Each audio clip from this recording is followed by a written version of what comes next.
The angels bowed in honor, but one heart of Iblis, filled with arrogance, destroyed everything.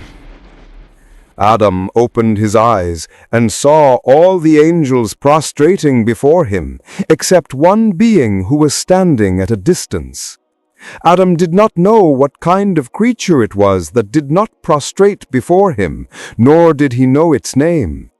Iblis was standing with the angels so as to be included in the command given to them, but he was not one of them. He was a jinn, and as such, he was supposed to be inferior to the angels. What is clear is that this prostration was to show respect and did not mean that the angels were worshipping Adam. Prostrating in worship is done only for Allah. Almighty Allah recounted the story of Iblis's refusal to prostrate before Adam. Remember when your Lord said to the angels, "I am going to create a man, Adam, from sounding clay of altered black smooth mud. So when I have fashioned him completely and breathed into him Adam, the soul which I created for him, then fall you down prostrating yourselves unto him." So the angels prostrated themselves, all of them together, except Iblis. He refused to be among the prostrators. Allah said, "O Iblis, what is your reason for not being among the prostrators?" Iblis said, "I am not the one to prostrate myself to a human being whom you created from sounding clay of altered black smooth mud." Allah said, "Then get out from here, for verily you are Rajim, an outcast or cursed one. Verily the curse shall be upon you till day of recompense, day of resurrection." In another surah, Almighty Allah recounted it thus: "Surely we created you and then gave you shape, the noble shape of a human being. Then we told the angels, prostrate to Adam, and they prostrated, except Iblis. He refused to be of those who prostrate." Allah said, "What prevented you, Iblis, that you did not prostrate when I commanded you?" Iblis said, "I am better than him. You created me from fire, and him you created from clay." Allah said, "Get down from this paradise. It is not for you to be arrogant here. Get out, for you are of those humiliated and disgraced." Iblis said, "Allow me respite till the day of resurrection." Allah said, "You are of those allowed respite."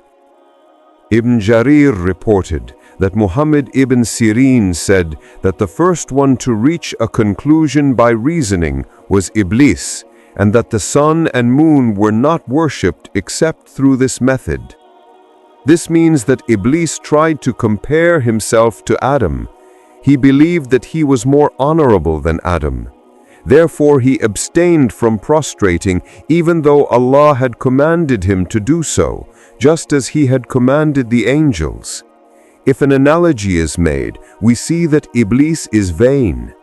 For indeed clay is better than fire, because in it can be found the qualities of calmness, clemency, perseverance, and growth, whereas in fire can be found heedlessness, insignificance, haste, and incineration. Iblis tried in vain to justify his refusal. "Shall I prostrate to one whom you created from clay?"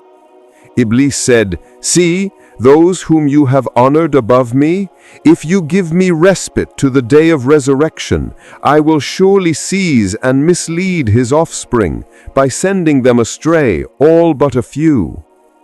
Adam was following what was happening around him and had feelings of love, awe, and astonishment. Deep love of Allah, who had created and glorified him, and who had made his angels prostrate before him. Awe of the Creator's wrath when he excluded Iblis from his mercy. Adam was surprised by this creature, Iblis, who abhorred him without even knowing him, and who imagined himself better than Adam without having proven that he was worthier.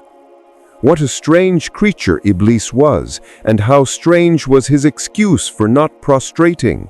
He imagined that fire is better than clay. But how did he get such an idea? Such knowledge is exclusive to Allah, who created fire and clay, and who knows which is the better of the two. From the dialogue, Adam realized that Iblis was a creature characterized by cunning and ingratitude.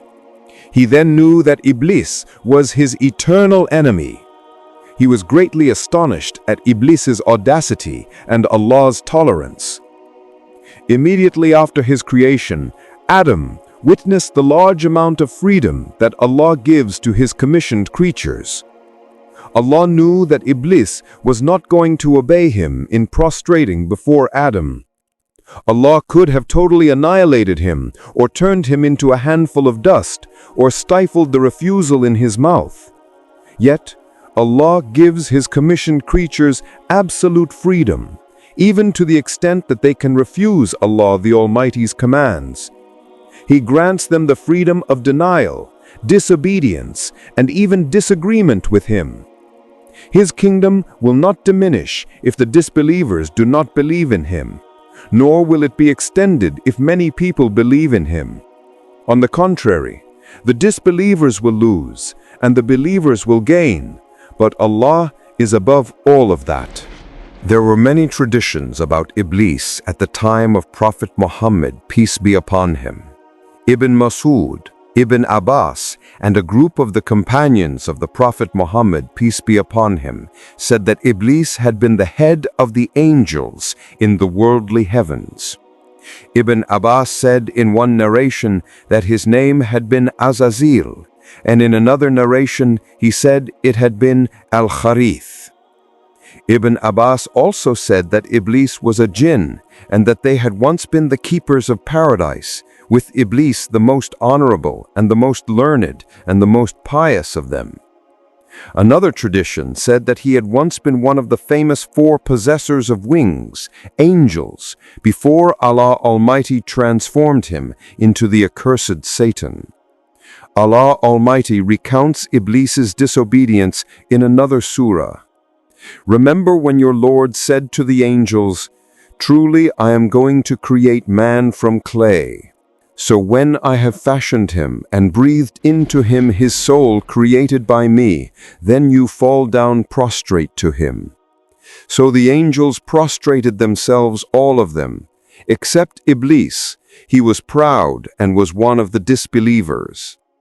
Allah said, "The truth is, and the truth I say, that I will fill hell with you and those of them that follow you together."